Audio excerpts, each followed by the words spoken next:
Thank you. I'd like to go ahead and call for a motion to enter back into regular session, please. Is there a second? Second. It's been moved and seconded. All those in favor say aye. Aye. Aye. Just want to, for the record, state in executive session we did discuss personnel matters and we also discussed threatening pending litigation. We will now go back to the regular business listed on the agenda, and we will go to approval of the minutes for February 22nd, 2012 regular meeting. Is there a motion? So moved. Thank you. Is there a second? Any discussion? Seeing none, all those in favor say aye. Aye. Aye. Motion passes. I will now call for approval of minutes for the February 16th, 2012 special meeting. Thank you. Is there a second? Second to the motion. Thank you. It's been moved and seconded. Any further discussion? Seeing none, all those in favor say aye. Aye. Aye. Motion passes. We will now go to approval of the meeting agenda. So moved. Thank you. Is there a second? Second. It's been moved and seconded. Any discussion? Seeing none, all those in favor say aye. Aye. Aye. Aye. Motion passes. We will now go to approval of the consent agenda.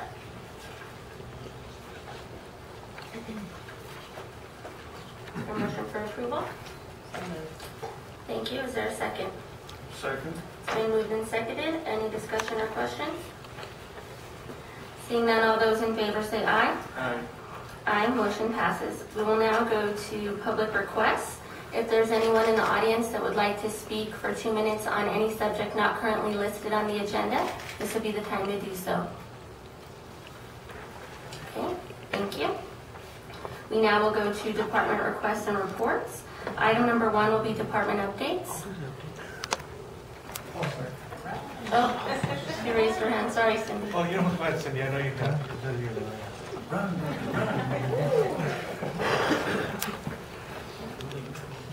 Commissioners and County Manager. Thank you.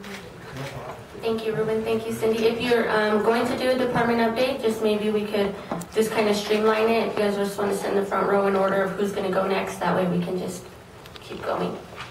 Ruben, you'll be next.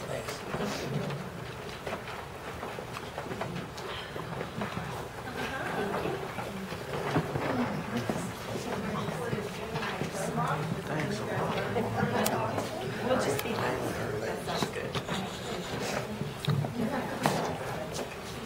At the last commission meeting, I gave you guys a little bit of a heads up that it was going to be a little bit different format. I'm not sure I'm happy with this, but you can give me any comments, for instance, if you'd like. For February, we had a total of 79 animals. 69 of them came from Torrance County, 4 from Moriarty, 6 from Estancia. At the time of this report, there were still 6 in the shelter. The new thing is how we're categorizing these. We had 23 live exits, 7 stray euthanasias, and 41 owner turnover euthanasias. Based on the information that I received from some other agencies, to break this out so it doesn't look like we had 48 euthanasias and 25 live exits. The owner turnovers are ones that the public are actually coming in and requesting because their animals are injured or elderly. So you can see what a huge difference that makes, right? So I was kind of excited about that. 7 were euthanized in the shelter for medical reasons or behavior. They weren't deemed adoptable animals for one reason or another, whether it was an injury or something else. We have 70 dogs, 9 cats. No bite cases for February. We have 2 full-time employees, 1 part-time employee at this time. We are hiring.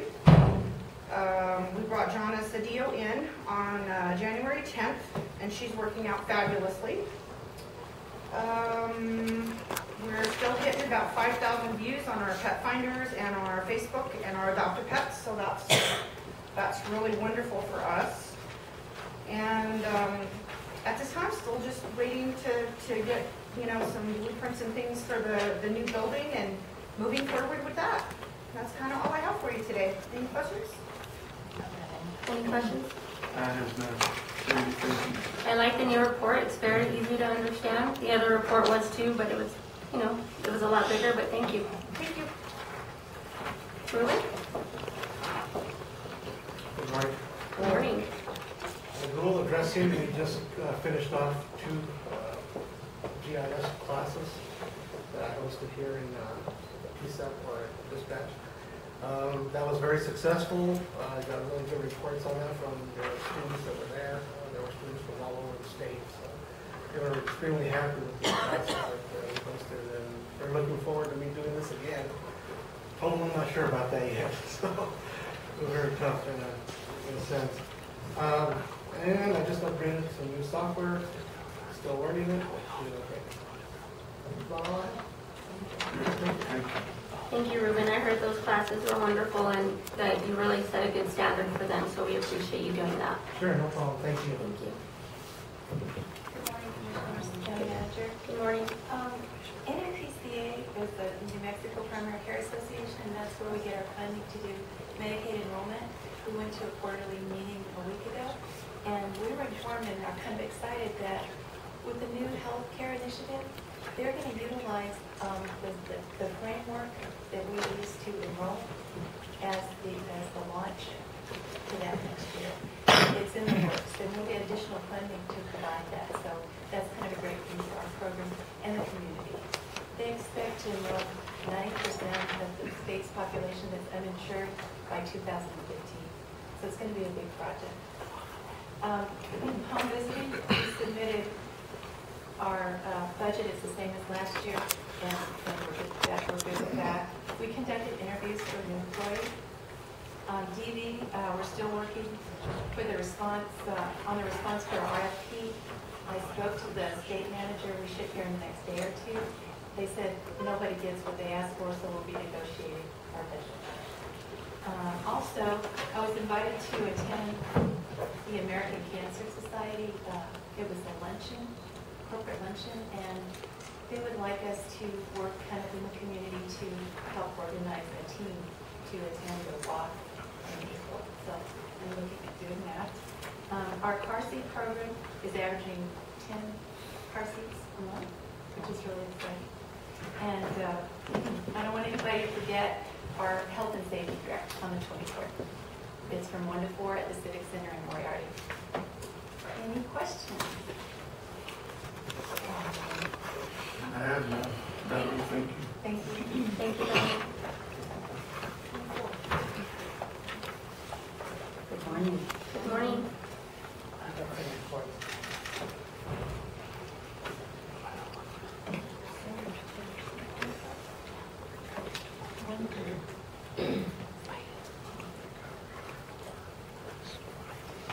We should have all worn our logo shirt today.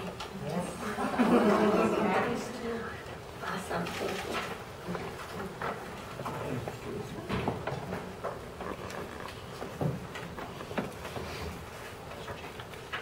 Okay, the report that I sent you for the end of February, for the general fund, it was $780,000, but I gave you an update. That's the report that I handed you now. That's as of today. The general fund is down to 588, 936.45 if you look at the top. And then all the funds, you can look at the totals. The road department did get their monies in, and they don't know it yet, but the other wire hit today. So they got all their project monies in, and so I know they're very happy so they can get, their projects going. And the only thing that we've collected for up to date is on the very last page. You'll see undistributed tax current and undistributed tax delinquent. Those are taxes that we've collected. I put a take on the bottom. The only part that'll belong to us is half of that, is $35,000. That'll go into the general fund because the other half is distribution for the schools and the city and all that. Now, there is another report that I handed to you, and it's outstanding, so that you can check with all the line items that how much money's in there. But then you can go to this report, and for instance, on the general fund, there's still $15,000 that was outstanding as of today. But that doesn't mean if there's anything that hasn't been posted in accounts payable, if there's anything that's going to be posted after today or today. That'll change that figure, and that'll change the general fund also. Okay? And that's all I really have to report. We second half taxes, again, we're hoping they'll come in pretty soon here in April and May, and that'll change the general fund big time. Well, thank you, Dorothy. Are there any questions from the table? I do not have any, Madam Chair. Thank you so very much. Thank you, Janice. Morning, Commissioners, County Manager.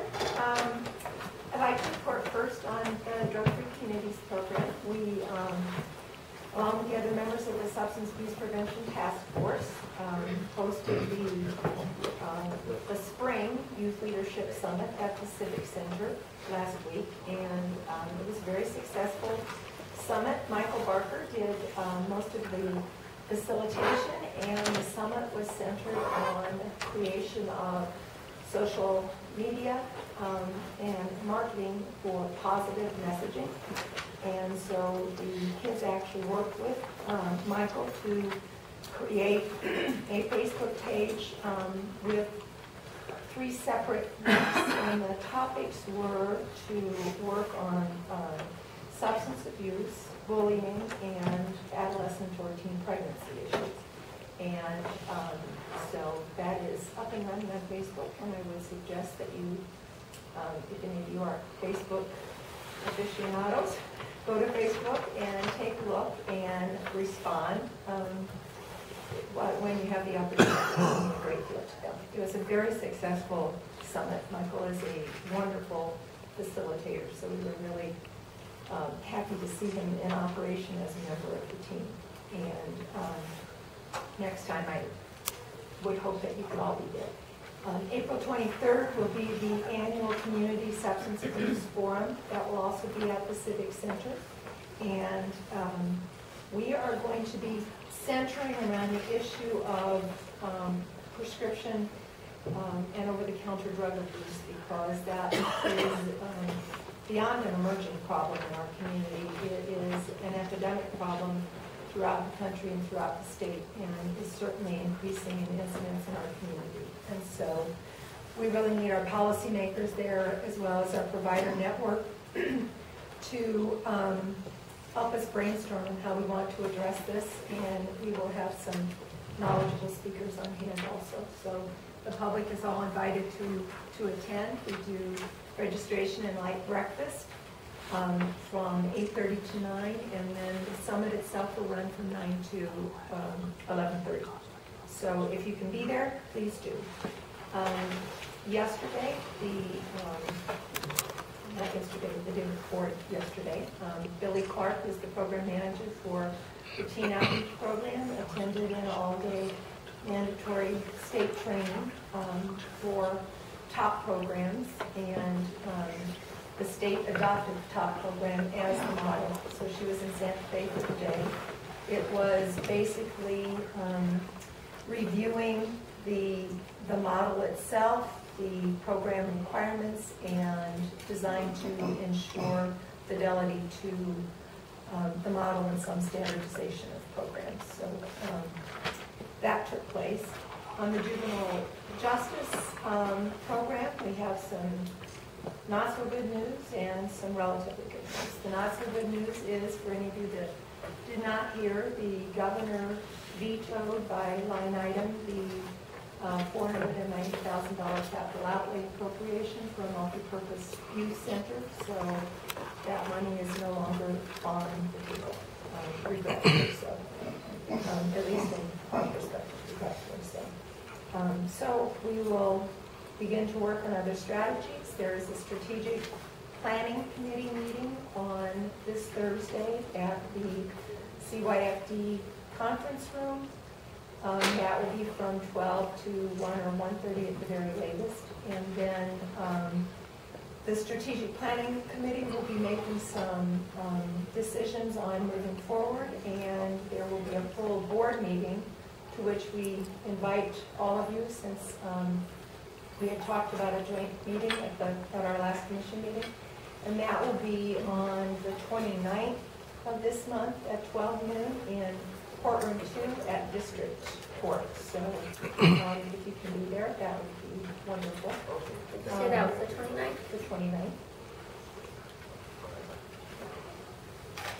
And the good news is we received an email letter from the Annie E. Casey Foundation, and they have invited us to submit a letter of interest for participating in their initiative to reduce juvenile incarceration and to really look at some solutions to deep end programming. And so we're submitting the initial letter of interest by the 16th, and that will be in an email format. And then by the end of the month, we will need to submit a full letter of interest explaining our program and what we are planning to do and how and why that fits with the Casey philosophy, their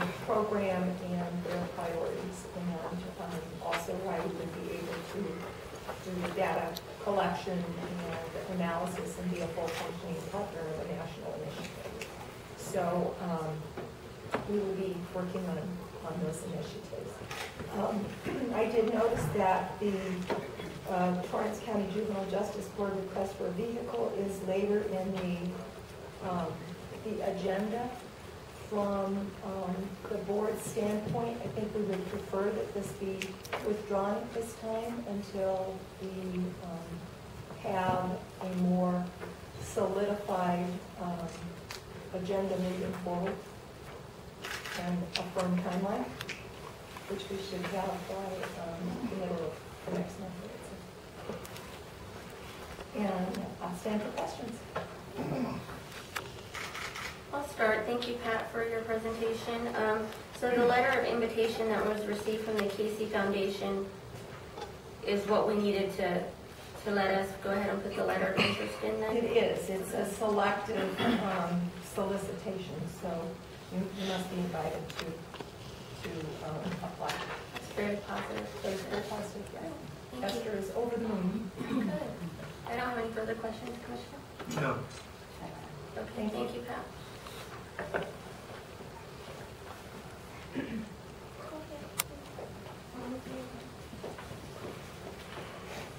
Good morning, Pretty.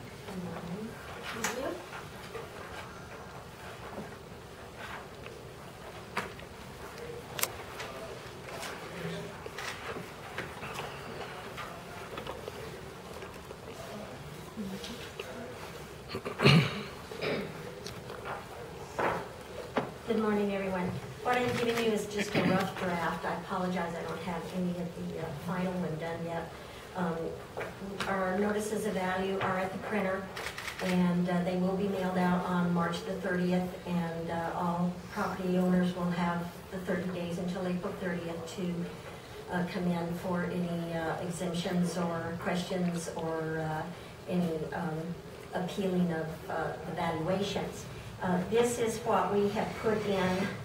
There's several other counties that are doing it already, and we put this insert in that'll be going out to all the taxpayers, the property owners, with their notices of value. It will be in a canary yellow, so it will be very noticeable, and it simplifies all of the state statute jargon on the back of the notice of value that we have to put on there. So we think this will help. We think we'll get a lot more questions and participants, especially of the head of household exemptions, any veterans exemptions, and the valuation freeze for the low income over 65 or low income disabled. So we're hoping this will help because those are the only ways per state statute that we can really do to help decrease any property tax values, or to help our citizens and all the property owners of the county. So I just wanted you to see that, and as soon as we get this, because I'm hoping that I will be able to put this in a letter form And it will be hopefully in our 2 local newspapers next week or week after, so that'll get a little more. Last year, we even went around the county, Marianne and I went out and put flyers up in places that we could, like in municipal buildings and any place that we could put one where people could see that these are some of the things that they can apply for. Any way to help is that we can, keeping their property tax values down some. So I just wanted to share that with you, and that's what we're doing. So April will be a very busy month for us with the protest period. And then there's also an assessor affiliate meeting in April, and then April 16th, they will be doing, the property tax division will be down doing an office evaluation. And they do give you all a full report of that. It probably takes about 60 days before they get that report out, because they send it out to, they don't send it out until they do all 33 counties. And so it takes them about 60 days to get the evaluation out on how we're doing. So that's all I have today. Any questions? I have one question, Betty. On the valuation freeze, is that something that a lot of residents in Torrance County utilize? And I just finished with what I have now, and I haven't done a count yet. I think we just have probably about 100 of them. Not even 100, I don't think. I know we have more every year, and that's one of the things that a lot of people don't know about, and that was one reason why we were putting this in there too. That, and from a meeting I was at on Monday,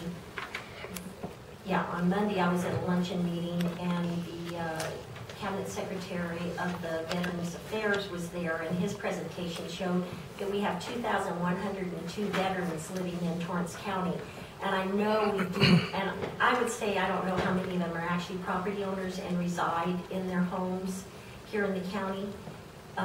But we have nowhere near that where veterans are getting their $4,000 exemption, or if they're 100% disabled, they're 100% disabled exemptions.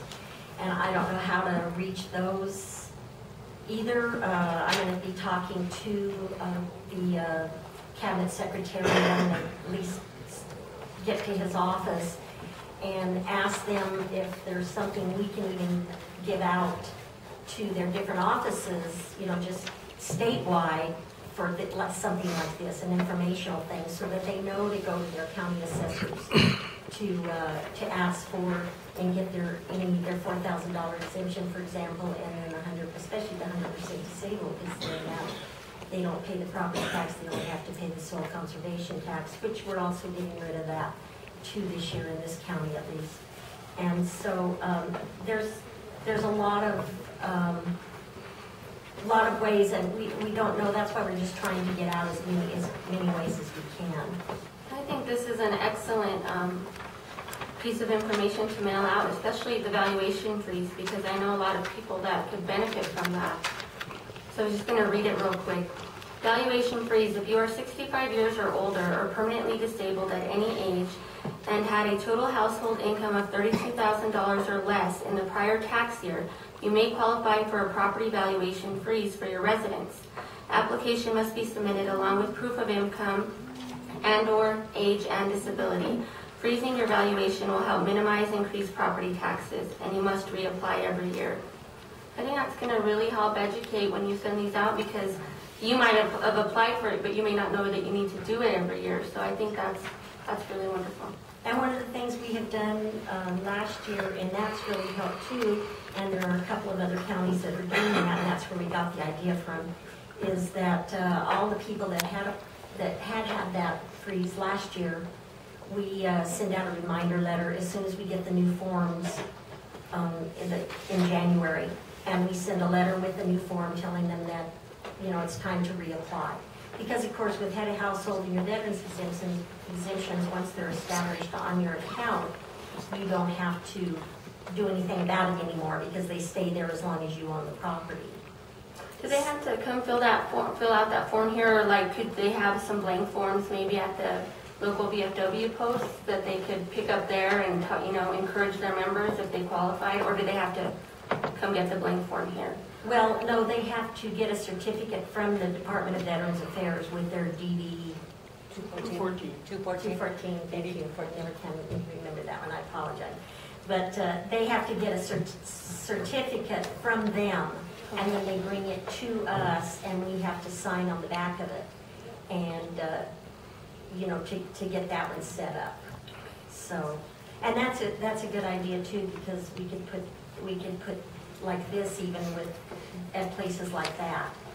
Okay. And we'll be getting a bunch of these, and like I said, this is just the draft, so it's not quite clean to do that, and I will get them out, and I'll be putting them in boxes to everybody's boxes, so you all can have them, and if you want to get more, make copies of them, or put them anywhere you think, or Even on your website?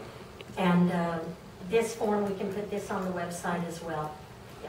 Because we do have all the forms, all the applications for head of household, and then of course they are part of your notice of value, as they are part of your, well, actually part of the tax bill too, because they talk about all of those things at tax time as well.